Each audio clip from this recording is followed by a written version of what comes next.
بسم اللہ الرحمن الرحیم.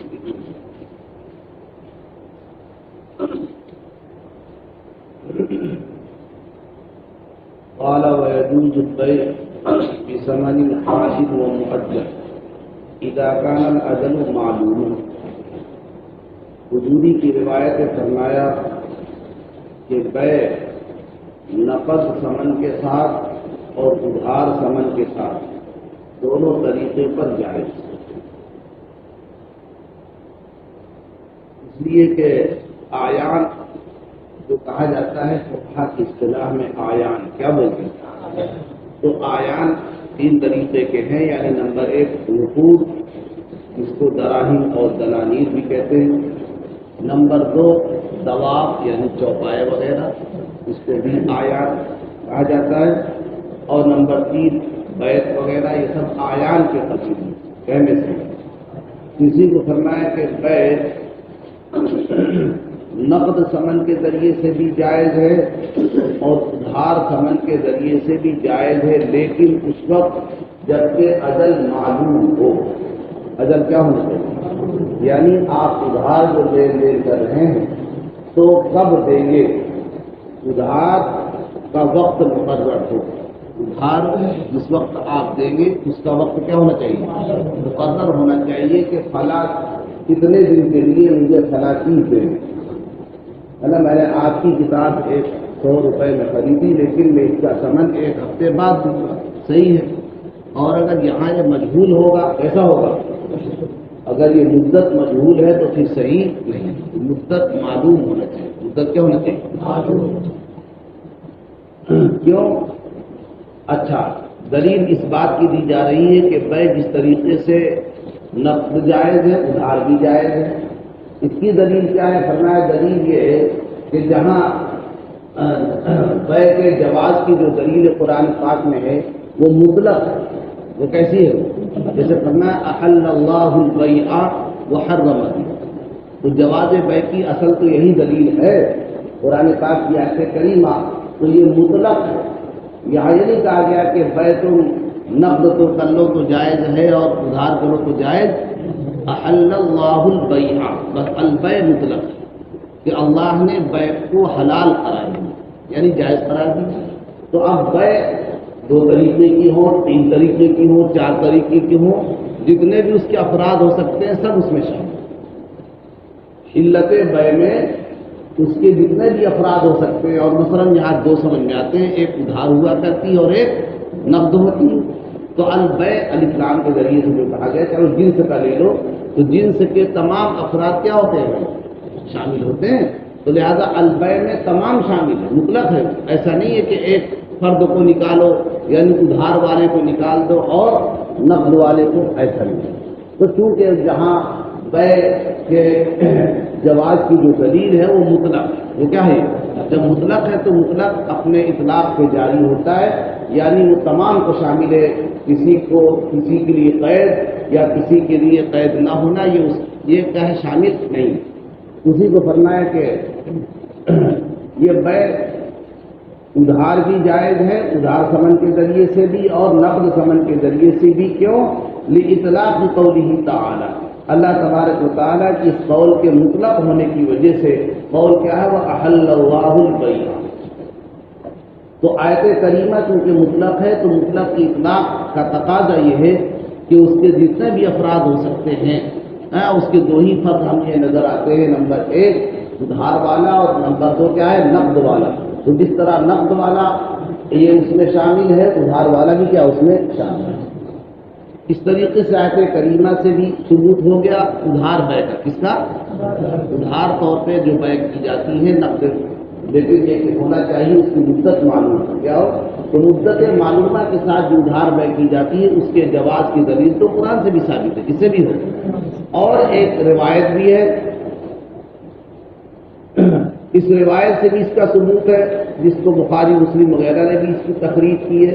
حضرت کیا ہے اسود اور وہ حضرت عائشہ سے نقل کرتے ہیں، فرمایا کہ نبی علیہ الصلوۃ والسلام نے ایک یہودی سے غلہ خریدا تھا. وعنہ علیہ السلام انہ اشترى من یہودی طعاما. کہ آپ نے ایک یہودی سے کیا کیا تھا؟ آپ نے ایک یہودی سے کچھ غلہ یعنی کھانے پینے کے لیے الا اجل، یہ غلے کی جو خرید و فروخت ہوئی تھی مدت معلوم تک تھی، ایک مدت تک، کہاں تک تھی؟ آپ نے مدت کی اتنے دن میں آپ کو اس کا سمن دوں گا۔ اچھا، معاملہ تو ایسا ہو گیا تھا، لیکن یہودی کو اطمینان نہیں تھا۔ ابو شام اس کا نام بتایا جاتا ہے کہ اس کو اطمینان نہیں تھا کہ مجھے پیسہ ملے گا، تو آپ نے بطور ضمانت رہن کے طور پر اس کے پاس اپنی ذرا کیا کر دیا؟ بھائی دیکھو، میں ایک اتنے دن کے ادھار یعنی وعدے پر آپ سے غلہ لے رہا ہوں، اب اگر آپ کو اطمینان نہیں تو میری یہ ذرا کیا کر لو، رہن پہ رکھ لو، جس دن میں آپ کا سمن ادا کروں گا اس دن میں اپنی ذرا کیا کر لوں گا۔ یہ کیا مسلم اور بخاری نے اس روایت کو نقل کیا، تو اس صحیح روایت سے بھی غلہ کہ یہاں پر کیا ہے، ادھار طور پر لینے کا ثبوت ہو رہا ہے، ادھار طور پر لینے کا کیا ہو رہا ہے، تو فرمایا کہ اور نبی علیہ الصلوۃ والسلام سے بھی ایک روایت ہے مروی ہے کہ انہ اشترى من یہودی طعاما الی اجل، کہ یقیناً آپ صلی اللہ علیہ وسلم نے ایک یہودی سے ایک مدت کے وعدے پر غلہ خریدا تھا، ورہنہ درعہ، اور اس کے پاس اپنی زرہ کیا کر دی تھی، رہن رکھ دی تھی، اپنی زرہ اسی کے پاس کیا کر دیا تھا۔ تو اس سے بھی کیا پتہ چلتا ہے کہ اگر ادھار کی بیع درست نہ ہوتی تو آپ کیسے فرماتے ہیں؟ دو یعنی قرآن سے بھی ثبوت ہو گیا اور حدیث سے بھی اس کا ثبوت ہو گیا۔ اب آئیے دلیل عقلی کی طرف، کہ عقلی طور پر بھی ادھار کا جواز ہے، لیکن ادھار کے جواز میں یہ ضروری ہے کہ اجل معلوم ہو۔ اجل کیا ہونا چاہیے؟ ولا بد ان يكون الاجل معلوم، اجل کا معلوم ہونا کیا ہے بھائی؟ ضروری ہے۔ اجل کا معلوم ہونا ضروری کیوں ہے؟ فرمایا کہ اگر اجل معلوم نہ ہو، یعنی مدت اگر معلوم نہ ہو، تو پھر مدت کے لینے اور دینے میں جہالت ہو، یعنی وہ مجہول ہو، کیا ہوگا کہ کب دینا ہے کب لینا ہے مجہول۔ جب لینا، جب مدت معلوم نہیں مجہول ہے تو یہی مدت مجہول عقد میں جو چیز واجب ہوئی اس کے تسلیم سے مانع ہو، عقد میں جو چیز واجب ہوا کرتی ہے اس کے تسلیم سے کیا ہو جائے گا۔ اور عقد میں کیا واجب ہوتا ہے؟ مثلا سمن کا دینا، عقد میں کیا دینا ہوتا ہے؟ آپ مبی خرید رہے ہیں، جو عقد کر رہے ہیں، تو آپ پر کیا واجب ہوتا ہے؟ سمن کا دینا۔ تو اب جو سمن دینا ہے اس کی مدت نہیں معلوم، فرض کر لو اس کی مدت، تو اب یہ عقد کے ذریعے سے آپ کے اوپر کیا واجب ہوا تھا؟ سمن دینا۔ تو سمن کا دینا جو ایک واجب تھا، سمن کا دینا جو کیا ہے، ایک واجب ہے، اس کے دینے کی جو مدت ہے وہ مجہول ہے، اس کے دینے کی جو مدت ہے وہ کیا ہے؟ جب مجہول ہے تو وہ قریب وقت میں مطالبہ کرے گا، بائیں تو جلدی کہلا بھائی میرا پیسہ دو، اور یہ چاہے گا کہ مہینہ دو مہینہ تین مہینہ گزر جائے پھر دوں گا، تو وہ ادھر ٹال مٹول کرے گا، وہ جلدی مانگے گا۔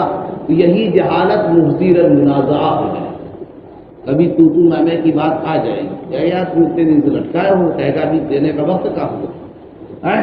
اس لیے ضروری ہے کہ مدت متعین کر، تاکہ اس سے پہلے نہ آپ مطالبہ کریں اور نہ اس مدت کے آنے کے بعد وہ ٹال مٹول کریں، نہ وہ کیا کریں گے۔ اس لیے بھی ضروری ہے مدت کا معلوم ہے۔ فرمایا کہ ضروری ہے کہ مدت معلوم ہو، لأن الجہالۃ فیہ مانعۃ عن تسلیم الواجب بالعقد، کیونکہ یہاں جو جہالت ہوگی وہ اس چیز کے حوالے کرنے سے مانع ہوگی جو عقد سے واجب ہوا ہے، جو عقد سے کیا ہوا ہے، تو عقد سے واجب ہونے والی چیز کے حوالے کرنے سے جہالت کیا ہو جائے گی، مانع ہو۔ کیسے؟ فہذا یطالبہ فی قریب المدہ، کہ یہ یعنی بائع جس نے اپنی کتاب وغیرہ بیچ رکھی ہے ادھار، ہے نا، تو یہ قریب مدت میں اس سے مطالبہ کرے گا۔ 2 ہی دن گزریں گے کہ کہے گا لا یار پیسہ دو، مجھ سے کتاب لے گئے تھے، مجھ سے غلہ لے گئے تھے، آپ پیسہ دو، یہ مطالبہ کل سے شروع کر دیں گے۔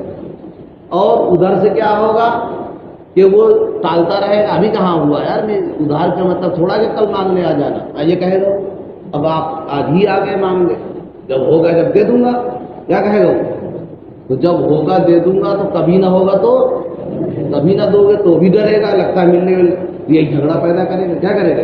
ہاں، فرمایا کہ پس یہ مطالبہ کرے گا اس سے قریب المدت کا، وہذا یسلم فی بعیدھا، اور یہ اس کو حوالے کرے گا بعید مدت میں. کب کرے گا وہ؟ تو یہی جھگڑا پیدا کرے. قال ومن اطلق الثمن فی البیع، آگے مسئلہ یہ بیان فرمایا. قدوری کی عبارت یہ بھی ہے کہ ایک آدمی نے بیع کیا لیکن ثمن کو مطلق رکھا. مطلق عن الصفہ، صفت کے اعتبار سے مطلق، عدد کے اعتبار سے نہیں. کہتا تو ہے کہ 10 درہم، لیکن کیونکہ وہاں درہم بخاری بھی چلتے ہیں، سمرقندی بھی چلتے ہیں، سمرقندی بھی چلتے ہیں. اب اس کی کئی شکلیں ہو سکتی ہیں کہ بھائی یہ صفت کے اعتبار سے بھی اور مالیت کے اعتبار سے بھی، مالیت میں بھی برابر ہیں اور صفت میں بھی برابر ہیں. مالیت میں بھی برابر ہے اور مالیت سمجھا رہے بھائی؟ مالیت کا مطلب کہ 10 درہم برابر 10 درہم، کوئی فرق نہیں اس کا بھی تھا، لیکن بس تو مالیت میں دونوں برابر، صفت میں بھی دونوں برابر، 10 وہ 10 وہ، ٹھیک، وہ بھی 10 یہ بھی. تو صفت میں برابر، مالیت میں برابر، تو کچھ بھی بول دے ویسا ہی ہو جائے گا. 10 درہم مطلق بول دینا کافی، کوئی بھی دے گا وہی سب کچھ ہے. ایک شکل یہ ہو سکتی ہے کہ مالیت میں مختلف ہوں، صفت میں بھی مختلف ہے. مالیت میں بھی مختلف ہے اور صفت میں بھی مختلف ہے. تو اس صورت میں اگر مطلق بولے گا تو بیع صحیح ہے. کیوں؟ اس لیے کہ جب مالیت میں وہ چاہے گا کہ کم مالیت والا دوں اور وہ چاہے گا کہ زیادہ مالیت والا دوں. سمجھ گئی بات؟ تو مالیت کے مختلف ہونے سے اور کسی ایک کا کوئی رواج نہیں، کسی ایک کا کوئی ایک رواج نہیں، تو یہ شکل جائز ہے، یہ شکل جائز ہے. ایک شکل یہ بھی ہے کہ مالیت میں تو مختلف ہیں، مالیت میں کیا ہیں؟ مختلف ہیں.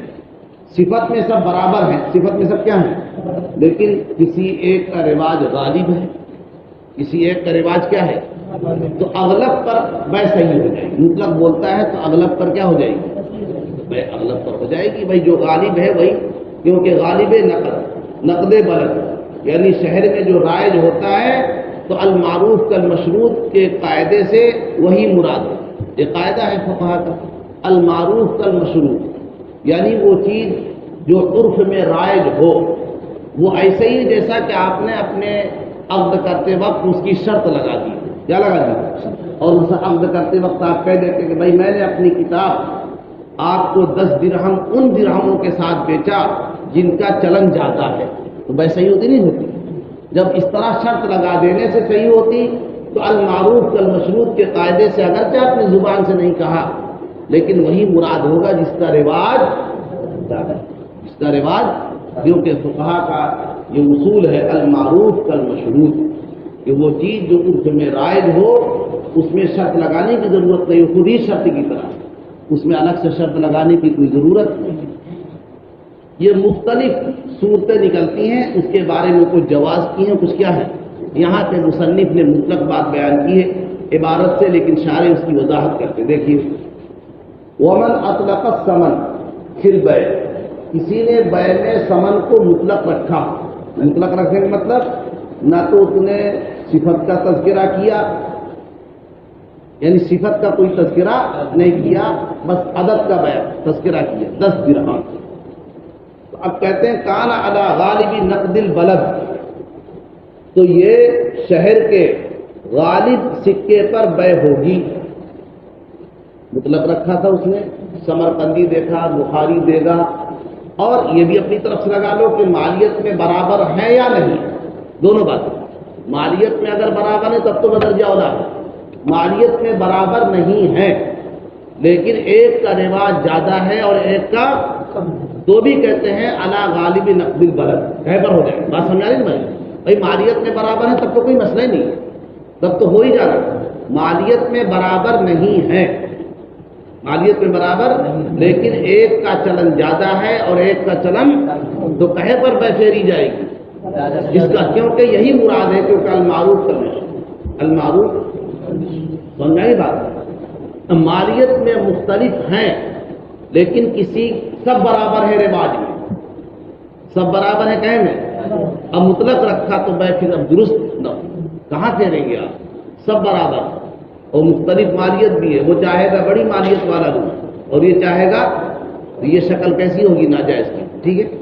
کسی کو فرمایا کسی آدمی نے سمن کو بے میں مطلق رکھا تو وہ شہر کے غالب سکے پر ہوگی بے، لأنہ المتعارف، کیونکہ یہی متعارف و مشہور ہے۔ یہ کیا ہے؟ ایک بات تو یہ کہ متعارف المعروف المشروط کے قاعدے سے اسی پر ہوگی۔ دوسری بات یہ ہے کہ دیکھیے ہر عاقل بالغ کے کلام کو حتی الامکان لغو ہونے سے بچایا جاتا ہے، کیا کرنے سے؟ اب ایک آدمی نے کہا میں نے بیچا، لیکن وہ بیچارہ انجان مطلق بول دیتا ہے، تو اب یہ تھوڑا ہے کہ اس کی بے کو آپ لغو قرار دے دو۔ لغو کرنے سے بچانے کے لیے حتی الامکان کسی نہ کسی دلیل یا ہیلے کی طرف رجوع کیا جاتا ہے۔ کیا کیا جاتا ہے؟ تاکہ عاقل بالغ کا کلام لغو ہونے سے بچے۔ کیسے بچے؟ تو اب یہ کیا ہے، ایک بات کہتی کہ معروف ہونے کی وجہ سے جائز ہو گیا، دوسری بات یہ کہ یہاں پر اگر آپ نہیں پھیرتے ہیں غالب نقد پر، خیبر نہیں پھیرتے بے کو، تو پھر اس کی بے جواز سے عدم جواز کی طرف چلی جائے گی۔ کہاں چلی جائے گی؟ اور کوشش ہونا چاہیے جواز کی طرف، کس کی طرف ہونا چاہیے؟ اسی کو فرمایا کہ وہ فی ہی، اور نقد بلد کی طرف پھیر دینے میں التحری للجواز، بے کے جواز کو طلب کرنا بھی ہے۔ بے کے جواز کو کیا ہے بھائی، ہم کیوں پھیرتے ہیں نقد بلد کی طرف؟ تاکہ اس کی بے کس کی طرف پھر جائے؟ جائز ہو، یعنی لغو ہونے سے بچ کر کے جائز بن جائے، لغو ہونے سے بچ کر کیا ہو جائے؟ اور اگر ادھر نہیں پھیریں گے تو عاقل بالغ کا کلام کیا ہو جائے گا؟ لغو ہو جائے گا، تو جو عدم جواز ہوگا۔ تو اس میں چونکہ بے کے جائز رکھنے میں جواز بے کی طرف تحری کرنا ہے، یعنی طلب کرنا ہے۔ جواز بے کو کیا کرنا ہے بھائی؟ طلب کرنا ہے۔ فیصرف الیہ، تو لہذا اسی کی طرف غالب نقد کی طرف کیا کر دیا جائے گا؟ اس کے مطلق کلام کو کہاں پھیر دیا جائے گا؟ ہاں، سمجھ میں آ رہی بات؟ اب آگے آئیے، یہ تو مطلق کی بات تھی کہ بے سمن کو مطلق رکھا تھا، بے میں مطلق کا مطلب کہ صفت بیان نہیں کیا تھا، عدد تو بیان کر دیا تھا 10 درہم، لیکن بخاری دے گا سمرقندی دے گا، وہ دو طرح کے وہاں چلتے تھے، تو کہتے جس کا زیادہ چلن ہوگا اسی پر بے کو پھیر دو۔ اب آئیے، اب ذرا وضاحت، تفسیری وضاحت۔ فَإِنْ كَانَتِ النُّقُودُ مُخْتَلِفَةً، اب ایک صورت یہ بھی ہو سکتی ہے، ایک صورت یہ بھی ہو سکتی ہے کہ جس شہر میں آپ لین دین کر رہے ہیں، جس ملک میں آپ کیا کر رہے ہیں؟ لین دین کر رہے ہیں، تو وہاں نقود یعنی وہی روپے اور پیسے مثلا یہ مختلف ہیں مالیت میں۔ وہاں تو ابھی پہلی جو شکل تھی وہ مختلف نہیں تھے، یا مختلف تھے بھی تو صرف کیا تھا وہاں پر؟ صفت نہیں بیان کیا تھا، تعداد بیان کر دی۔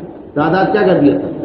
مالیت میں دونوں برابر تھے، مالیت میں کیا تھے؟ دونوں برابر تھے، ہاں ایک کا چلن کم تھا ایک کا چلن زیادہ تھا، تو ادھر پھیر دیے گئے۔ اب کہتے ہیں کہ اگر شہر میں نقود مختلف ہوں، یعنی مالیت میں مختلف ہوں، کہیں مالیت میں مختلف ہوں، فالبیع فاسد، پھر وہ مطلق رکھتا ہے سمن کو، وضاحت مختلف رکھتا ہے کہ مختلف ہے نقود، اور مطلق کرتا ہے سمن، میں 10 کی بیچا یا 10 کی خریدا، حالانکہ شہر میں مختلف کیا بھائی مالیت کے سکے چلتے ہیں، مختلف مالیت کے، یعنی 10 درہم برابر 10 روپے بھی ہوتا ہے، 10 درہم برابر 8 روپے بھی ہوتا ہے، 10 درہم برابر ہے نا بھائی 4 روپے، ایسا بھی ہے۔ اس طریقے کے سکے کا رواج ہے، اور وہ اس نے مطلق رکھا ہے، مطلق رکھا ہے، تو فرمایا فالبیع فاسد، بے کیا ہو جائے گی؟ لیکن یہ قید لگانا پڑے گا کہ جبکہ ان میں سے کسی کا رواج نہ ہو، یہ بھی لگاؤ۔ نقود مختلف ہیں، نقود کیسے ہیں؟ اور کوئی ایک ان میں سے اروج و اغلب نہیں، کوئی ایک ان میں سے اروج و اغلب، اب مطلق طور پہ بے کرتا ہے تو بے کیا ہو جائے گی؟ فاسد۔ تو بے فاسد ہے ہاں، الا ان یبین احد، آدھا ان میں سے کسی ایک کو کیا کر دیتا ہے، کسی ایک کو بیان کر دے گا تو بے صحیح ہو جائے گا، کسی ایک کو بیان کر دے گا۔ وہذا اذا کان الکل، لیکن یہ عدم جواز، بیان نہیں کرتا، مختلف قسم کے سکے ہیں، بے فاسد، بے کیا ہے، بیان کر دے گا کسی ایک کو بے صحیح، یا یہ کہ بیان تو نہیں کرتا لیکن ان میں سے کوئی ایک اروج ہے، زیادہ رائج ہے، کوئی ایک کیا ہے، جو میں نے بتایا تھا شروع میں ہے نا بھائی، زیادہ غالب ہے، جو زیادہ غالب ہے اس کی طرف کیا کر دی جائے، کیوں پھیرا جائے گا، وہی تحری للجواز، تاکہ اس بے کو کیا کیا جائے، جواز کی طرف اس کو پھیرا جائے، کوئی اسی کو، کیونکہ فقہا کی عبارت میں تھوڑا پیچیدگی ہوتی ہے تو اس کو پہلے سے وضاحت کر دینا کافی ہے نا بھائی، اسی چیز کو جس طرح ہم نے نمبر وار بیان کیا، نمبر وار بیان نہیں کریں گے، یہ تو عبارت سے آپ کو تطبیق کرنا پڑے گا۔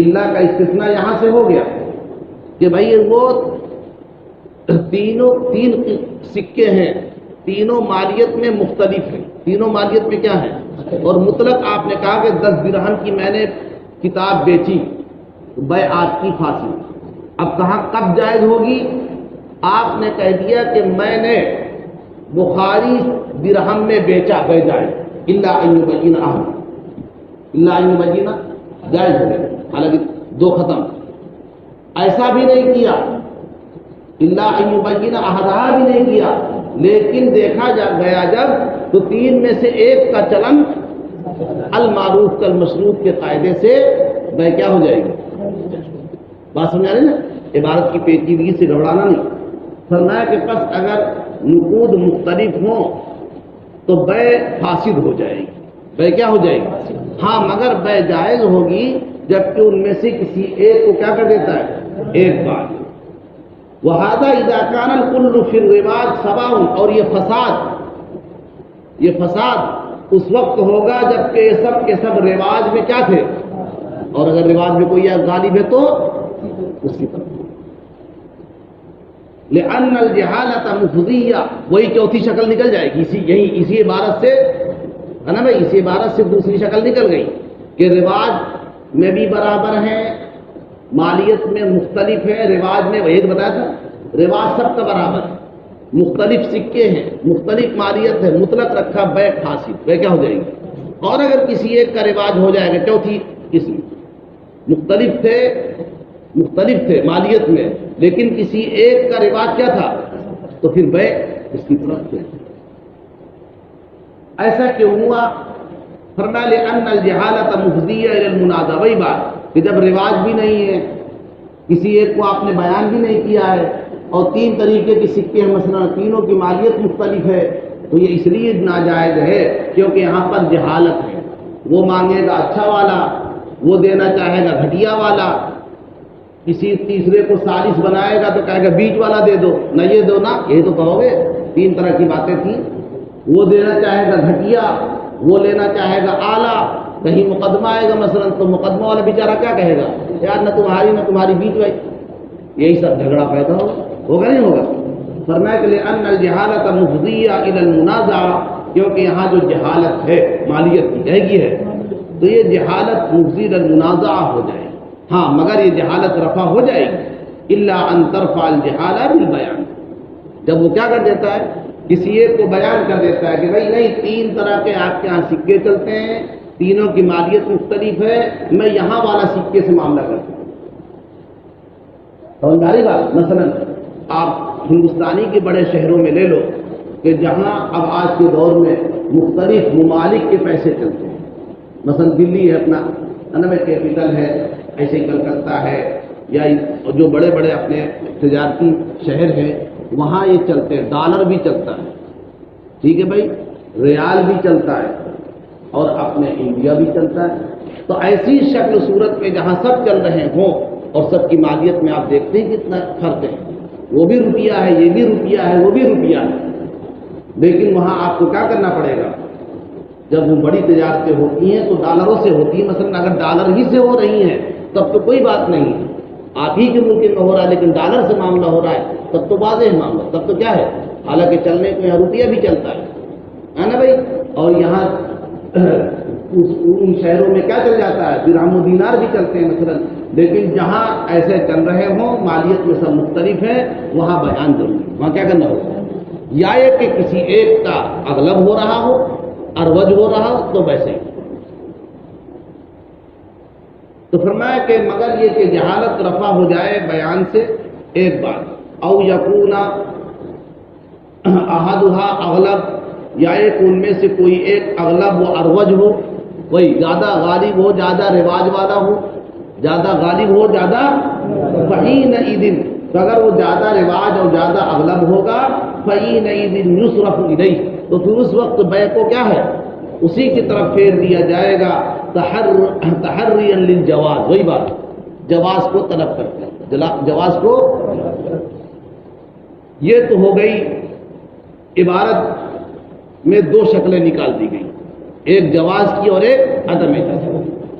عدم جواز نہ تو بیان کرتا ہے نہ تو اروج ہے، عدم جواز، اور مختلف مالیت کے سکے چلتے ہیں، مطلق کہتا ہے تو بے ناجائز، جائز بالبیان، جائز بالاروج و اغلب، سناری بات، تین شکلیں نکلی۔ وہذا اذا كانت مختلفہ فی المالیہ، لیکن یہ مسئلہ اس وقت ہے جبکہ مالیت میں مختلف، لیکن اگر وہ مالیت میں برابر ہو جاتے ہیں، صفت تو مختلف ہے، صفت تو مختلف ہے، مالیت برابر ہو جاتی، مثلا ایک آدمی کہتا ہے، ہمارے دیار کی بات لے لو کہ میں نے آپ کی یہ کتاب 1 روپے کی خریدی، تو اب ہمارے یہاں چونکہ روپے، میں نے 1 روپے کی خریدی، تو اب دیکھیے یہاں یہ نہیں کہا کہ روپیہ، اب چاہے وہ روپے کے 50 پیسے دیکھیں نا، ان کو 98 کہتے ہیں، اس سے بھی نیچے دیکھا ہوگا بہت سے بڑے بڑے لڑکوں کے بندے اس کو 25 پیسے کہتے تھے، 54 کہتے تھے، کیا کہتے تھے۔ اب اگر وہ صرف کہتا ہے، اب یہ مالیت میں سب برابر ہو رہے ہیں، وہ کہتا ہے 1 روپیہ کی کتاب بیچی، اگر کوئی آدمی 2 اٹھنیاں دے دے، حالانکہ مطلق رکھا، میں نے روپے میں بیچا، 1 روپے میں بیچا، صفت تو بڑھ گئی، 2 اٹھنی، 1 کے بجائے 2 ہو گئی، کتنے ہو گئے، لیکن 2 اٹھنی برابر، اسی طریقے سے 4 54 دے دیتا ہے، کیا کرتا ہے وہ برابر ہے نا۔ تو یہ مالیت میں جب اگر برابر ہو جائے، یہ تو اس وقت کا مسئلہ تھا جبکہ مالیت میں مختلف، مالیت میں کیا تھے، اگر مالیت میں برابر ہیں، مالیت میں کیا ہے، تب تو پھر آپ کی مطلق طور پہ بے کیا ہو جائے گی، وہاں پر بیان یا اغلب و اروج ہونے کی کوئی ضرورت، جیسا کہ ہمارے دیار میں 1 روپیہ 2 اٹھنی کے برابر اور 1 روپیہ 4 54 کے، ہے نا، ایسا کرے۔ فرمایا کہ یہ اس صورت میں ہے جبکہ مالیت میں مختلف تھا، فَإِنْ كَانَتْ سَوَاءً، لیکن اگر وہ نقود کیا ہے بھائی، مالیت میں برابر ہے، کالثنائی والثلاثی والنصرتی الجوم بسمرقند، جیسا کہ سمرقند میں، سمرقند بخارا کا نام سن رہے ہیں نا بھائی، جیسا کہ سمرقند میں، بخارا سے ملا ایک شہر ہے، وہاں چونکہ 3 طریقے کے سکے چلتے تھے، ایک سنائی، سنائی کا مطلب کہ 2 درہم برابر 1 درہم کہلاتا تھا، یعنی اس میں چاندی 2 درہم، بھائی اصل تو چاندی سونا ہے نا، تو 2 درہم جب لیے جاتے تھے تو کہنے کو تو 2 ہیں وہ، لیکن ان کی چاندی جو مالیت دیکھی جاتی تھی وہ اصلی جو درہم ہوتا تھا اس کے، تو اس کو کہتے تھے سنائی، کیا کہتے تھے، 2 مل کر کے 1 درہم بنے، 2 مل کر کے۔ اسی طریقے سے ثلاثی، 3 مل کر کے 1 بن، والنصرتی، اور نصرہ، یہ والی سمرقند جو نصرت الدین تھے، کیا تھے یہ، انہیں کی طرف یہ منسوب ہونے کی وجہ سے نصرتی کہتے ہیں۔ یہ مکمل 1 سکہ ہوتا ہے، 1 درہم برابر 1 درہم، 1 درہم برابر، وہ نصرتی کہلاتا ہے۔ ثلاثی 3 ملا کر کے نصرتی کے 1 برابر، یہ کہو نصرتی درہم کے برابر اگر 2 آئے تو اس کو سلاسی کہتے تھے، اور سنائی کیا کہتے تھے، اور تین مل کر کے نصرتی کا مقابل بنتے تو نصرتی پورا ایک نصرتی کیا ہوتا تھا، جیسے میں نے ابھی 58 سے سمجھایا. تو اب ایک آدمی اگر کہتا ہے کہ میں نے نصرتی کرتا تھا سمرقند، وادی سمرقند میں چونکہ چلا دیا تھا، تو اس وقت اس سے پہلے کے جو سکے تھے ان کی حیثیت ہو گئی تھی، ان کی حیثیت ہو گئی تھی بعض سکوں کی، کہ دو مل کر کے ایک برابر بنتا تھا، تین مل کر کے ایک برابر، اور چلتا ہوا سکہ نصرتی تھا. تو اب اگر چلتے سب تھے، بند کسی کو نہیں کیا تھا، بند کسی کو نہیں کیا تھا. تو اگر کوئی آدمی کہتا ہے کہ میں نے کتاب 10 درہم کی خریدی، کیا کہتا تھا، مطلق بات کہیں، نہ تو اس نے نصرتی کہا نہ سلاسی کہا نہ کچھ. تو اب اس کو اختیار ہوتا تھا، چاہے نصرتی 10 درہم دے دے، چاہے نصرتی کیا کر دے، اور چاہے سلاسی کے 30 دے دے، ہے نا بھائی، اور چاہے سنائی کے 20 دے، چاہے سنائی کے کیا کرتے. جیسے میں نے کہا کہ 10 روپے، تو 10 روپے میں چاہے آپ 20 اٹھنیاں کر دو، ہے نا بھائی، اور چاہے 40 چونیاں، 40 کیا کر دو. ہاں اتنی بات ہوگی کہ یار یہ کیا پھٹ کر دے دیا، ریزگار دے دیا، یہ تو کہہ سکتا ہے، لیکن مالیت کا انکار نہیں. فرمایا کہ جیسا کہ سنائی سلاسی، یہ سب یاد رکھنا بھیا، یاد بہت آتا ہے امتحان میں، سلاسی کیا ہے، سنائی کیا ہے، اسی لیے یہاں پہ وضاحت کر دی ہے، آپ کے حاشیے میں بھی شاید لکھا ہوگا، یہ لکھا ہے لِأَنَّ السُّنَائی وَهُوَ مَا كَانَ اثنان مِنْهُ دِرْهَمًا، لکھا ہے، والسلاسی وَهُوَ مَا كَانَ انا بھائی 3 من درہما، یہ سب یاد رکھنا. اور نصرتی بالکل یاد رہے گا کہ والی سمرقند نصرت الدین کی طرف کیا ہے، یہ منسوخ تھا جو مکمل 1 درہم. اچھا بھائی اب آگے آؤ. والاختلاف بین العدالی بفرغانہ، اور اسی طریقے سے وہ جو شہر فرغانہ میں، کہاں، شہر فرغانہ میں عدالی سکوں کے درمیان جو اختلاف ہے، کن کے درمیان، جو عدالی جو رائج تھے فرغانہ میں، فرغانہ تاشقند کے تحت شہر تھا یہ، تو وہاں جو عدالی سکہ چلتا تھا، کیا چلتا تھا، عدالی میں بھی اسی طریقے، جی کہو انڈیا میں جو ہمارے چلتے ہیں مثلا، تو ایسے ہی وہاں بھی اختلاف تھا عدالی میں، کہ کیا ہوتا، عدالی یا مکمل مانا جاتا تھا، اس کے تحت جو سکے ہوتے تھے، بعض 2 مل کر کے ایک بنتے تھے، بعض 3 مل کر کے ایک بنتے تھے، بعض 4 مل کر کے ایک بنتے تھے، لیکن عدالی اصل تھا. عدالی کیا تھا، تو ایسے ہی وہاں بھی سمجھ لو، ایسے ہی اپنی انڈیا میں سمجھ لو، 1 روپیہ برابر 2 اٹھنی بھی ہے، 1 روپیہ برابر.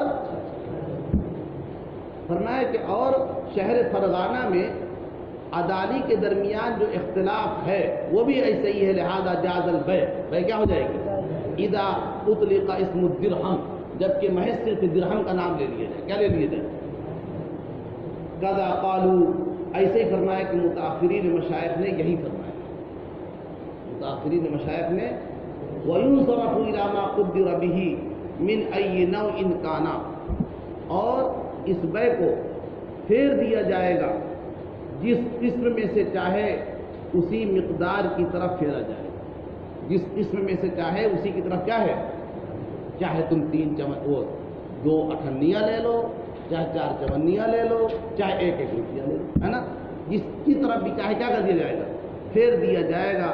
کیوں کہ ایسا پھیرنے میں آپ ہی بتاؤ کیا جھگڑا ہے، کوئی جھگڑا نہیں. مثلا ایک آدمی نے کہا 1 روپیہ کی ماچس دے دو، تو اگر 2 اٹھنی دے دے تو دکاندار کہے گا 2 کیوں دے رہے ہو، یا وہ کہے گا مجھ سے 2 کیوں لے، وہ کہے یار ٹوٹے کی ضرورت تھی دے دو، مالیت سب کی طرف. تو چاہے جس کی طرف چاہے کیا کر سکتا ہے، وہ پھیر سکتا ہے. اسی طرح وَيُنصَرَفُ إِلَى مَا قُدِّرَ بِهِ، اور جس قسم میں سے چاہے اسی مقدار کی طرف، قدر ہمارا وہی مقدار ہے نا، جس قسم میں سے چاہے اسی کی مقدار کی طرف کیا کر سکتا ہے، پھیر سکتا ہے. لِأَنَّهُ لَا مُنَازَعَةَ، کیونکہ یہاں پہ کوئی جھگڑا نہ پیدا ہوگا، وَلَا اختلاف فی المالیہ، حال یہ ہے کہ مالیت میں کوئی اختلاف. حاضری بنا رہے بھائی، پنسالہ 4 روم والے، وہ تو بن جائے گی ان کی، بنا دیا ٹھیک.